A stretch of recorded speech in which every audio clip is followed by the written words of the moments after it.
Hello viewers, the Temple of Solomon. I hadn't been putting on this, which I don't know why I hadn't been doing, because of course that says Templum Hierosolymos. That's an accepted, that's not something that's been made up. You go and find that on any Freemason's website. What we get out of this is this T terminates right on that column there. It's about 1 millimeter inside, but also we knew already that it was this line, but it comes out of the it belongs to the triple tau. Is that the origin of this line here, which is the 49 degree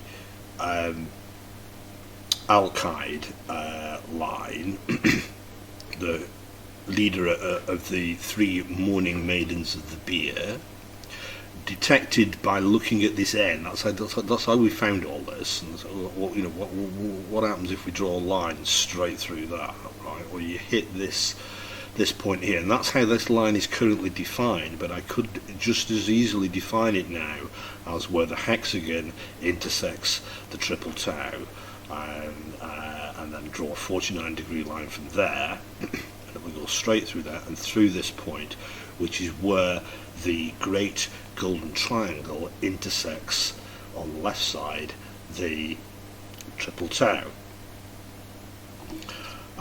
Now this triple tau is generated by a dodecagon, because it was detected that that's a 15 degree line, and so that's how you can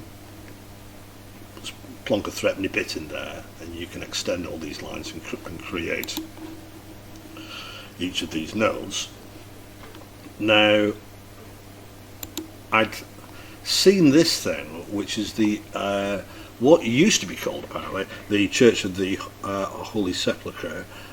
It's now called Iglesia de la Cruz, I think, and it's a dodecagonal church, as you can see.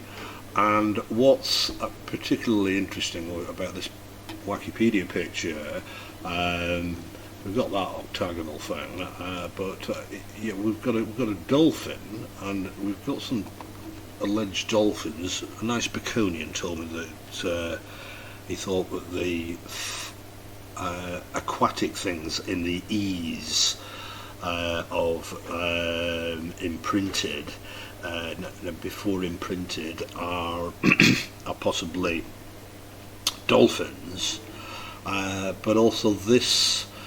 This, I don't know if you call it a Teutonic cross, a serifed cross, and then with kind of fractalized, you got 4 in there, and another 4 if you want, another 16.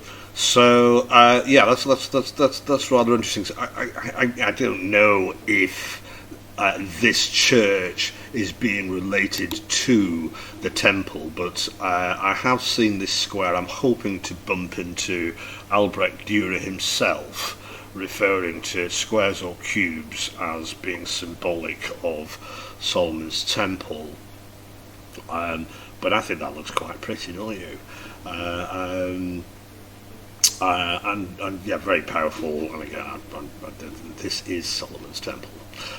Now, I'd also just like to point this one out, which I previously hadn't even dared mention, but it really does need referring to. So these are the 2 minor golden triangles, and this line, which we noted goes through here, it doesn't perfectly go through that O, but that O is absolutely perfectly underneath that O, I'll have you know.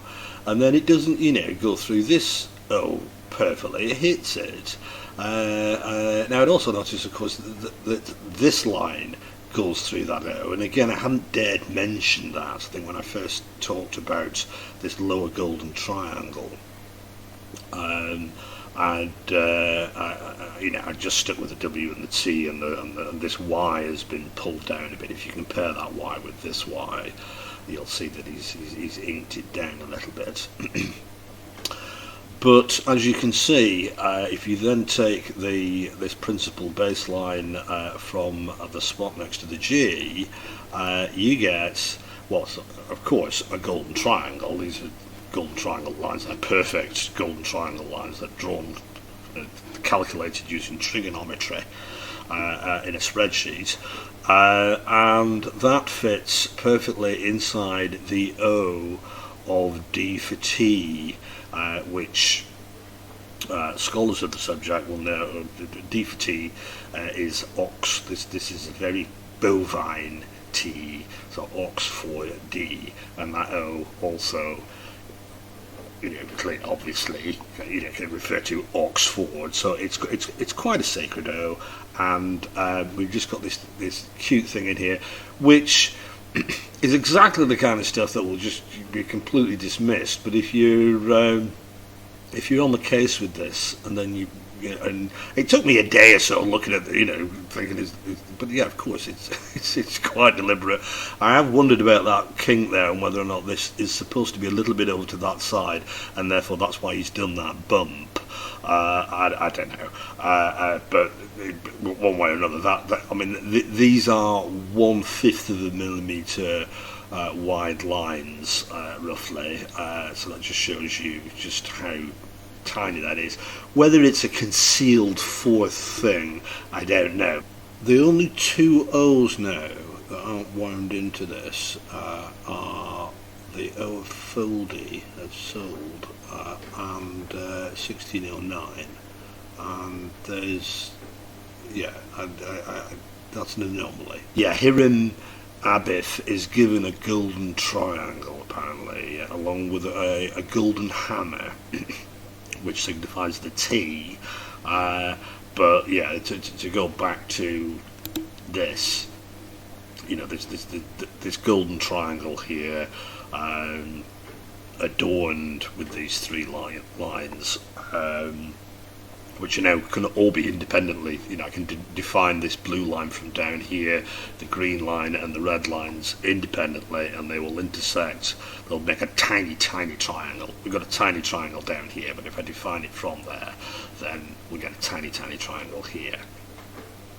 I'll leave you with those little tidbits. I'm off to the green and pleasant land very shortly, and I'm going to turn up in the Abbey, and I want to find out exactly where the bridges of the noses of Johnson and Drayton are, because I think it's irresistible that they have to be 30, 60, 90s with the centre of the altar, the tomb. Let's see.